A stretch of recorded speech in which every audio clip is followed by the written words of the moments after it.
सर्वेभ्यः नमो नमः। कक्षायां भवतां स्वागतम्। आज मैं आपको अष्टवीं कक्षा की पाठ्य पुस्तक सुरभि का चतुर्थ पाठ पढ़ाऊंगी, जिसका शीर्षक है क्षमास्व महर्षि। महर्षि क्षमा करें। प्रस्तुत पाठ महर्षि दयानंद के जीवन की एक घटना पर आधारित है, जिसमें बताया गया है कि किस तरह से उन्होंने अपनी क्षमाशीलता के द्वारा एक दुष्ट प्रवृत्ति वाले व्यक्ति का हृदय परिवर्तन कर दिया। भारते अनेके महापुरुषा एवं महर्षि दयानंद तेषु प्रमुखा आसीत। भारत में बहुत से महापुरुष हुए हैं, महर्षि दयानंद उनमें मुख्य थे। तस्मिन् काले समाजे अनेका कुरीत्या प्रचलिता आसन। तस्मिन् काले उस काल में, समाजे समाज में, अनेका कुरीत्या बहुत सी बुरे रीति रिवाज प्रचलित थे। ये एक दूसरे के विशेषण विशेष्य भी हैं। तस्मिन् काले अनेका कुरीत्या यथा अंधविश्वास, स्त्री अशिक्षा, बाल विवाह, जाति प्रथा इत्यादि। जैसे अंधविश्वास, अनेक प्रकार के अंधविश्वास फैले हुए थे। स्त्री अशिक्षा अर्थात स्त्रियों को शिक्षा नहीं दी जाती थी। छोटी आयु में बाल विवाह, छोटी आयु में विवाह होते थे, और जाति प्रथा इत्यादि ये सारी कुरीतियां फैली हुई थी। एता सर्वा निवारयन् वेद धर्मं च प्रचार्यन् महर्षि भारते सर्वत्र अभ्रमत्।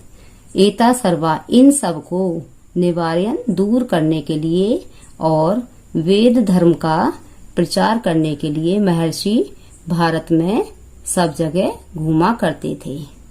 सत्यस्य ज्ञानार्थम सह एकम प्रसिद्धम ग्रंथम सत्यात् प्रकाशम अपि रचितवान। सत्य और असत्य के ज्ञान के लिए उन्होंने एक प्रसिद्ध ग्रंथ सत्यात् प्रकाश की भी रचना की। रचितवान में कत्वतु प्रत्यय लगाया गया है।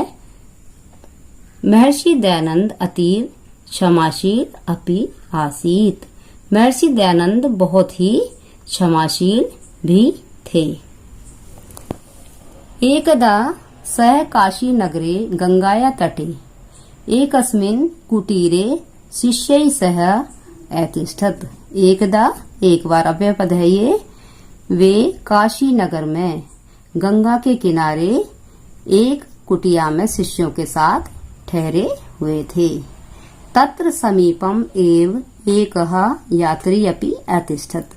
वहां पर उनके पास ही एक यात्री भी ठहरा हुआ था।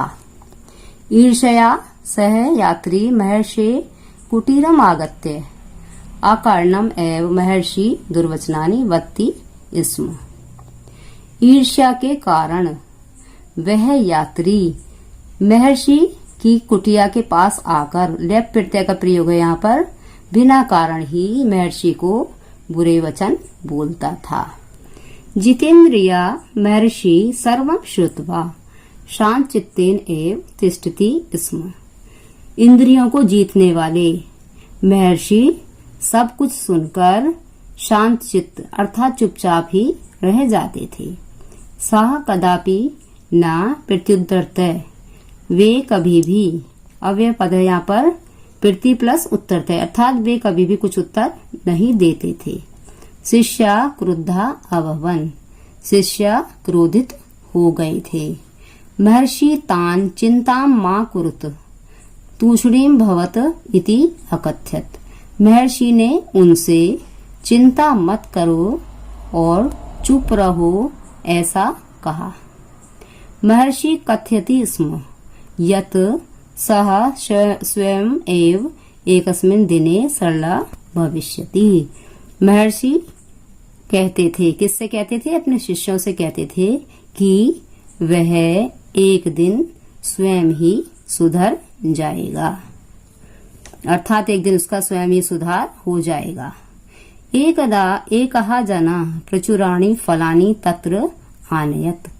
एक बार एक मनुष्य काफी बड़ी संख्या में बहुत सारे फलों को लेकर वहां पर आया। महर्षि दयानंद कानिचित मधुराणी रसयुक्तानि फलानि वस्त्रे बद्धवा तस्मै यात्रिणे दातुम स्वशिष्यम प्रेषितवान।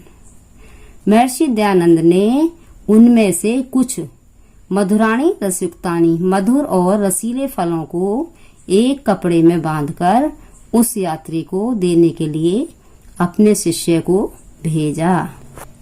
सा शिष्य अचिंत्यत स यात्री तु प्रतिदिनम अत्र आगत्य अकारणम एव कटुवचनानि कथयति किमर्थम तदा तस्मै एतानि फलानि।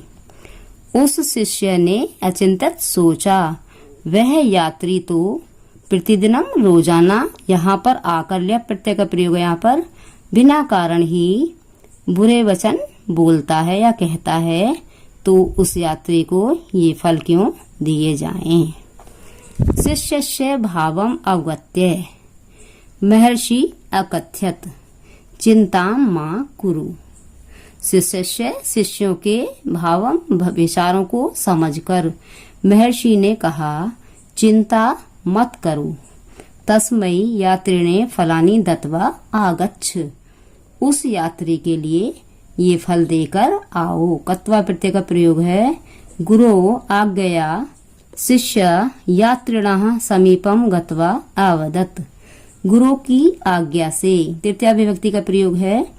शिष्य यात्री के पास जाकर बोला, अस्माकं स्वामिना भवतः कृते एतानि फलानि प्रेषितानि कृपया स्वीकरोतु। हमारे स्वामी ने आपके लिए ये फल भेजे हैं, कृपया स्वीकार करो। सा असहिष्णु यात्री पुनः दुर्वचनानि अकथ्यत। उस असहनशील यात्री ने दोबारा बुरे वचन कहे। शिष्य महर्षिम उपगत्य सर्वम वर्णितवान। शिष्य ने महर्षि के पास जाकर सब कुछ वर्णन किया। महर्षि एकम संदेशम दत्वा पुनः शिष्य तत्र प्रेषितवान। महर्षि ने एक संदेश देकर दोबारा शिष्य को वहां पर भेजा। कहाँ पर भेजा? उस यात्री के पास। शिष्य तत्र गत्वा अकथ्यत। शिष्य ने वहां पर जाकर कहा, अस्माकं स्वामी कथयति यत अमृत वर्षया भवतः बहुशक्ति नष्टा। हमारे स्वामी कहते हैं कि अमृत वर्षया अर्थात आपने जो ये कटु वचन बोले हैं, तो उसकी अमृत वर्षा से आपकी बहुत सारी शक्ति नष्ट हो गई है।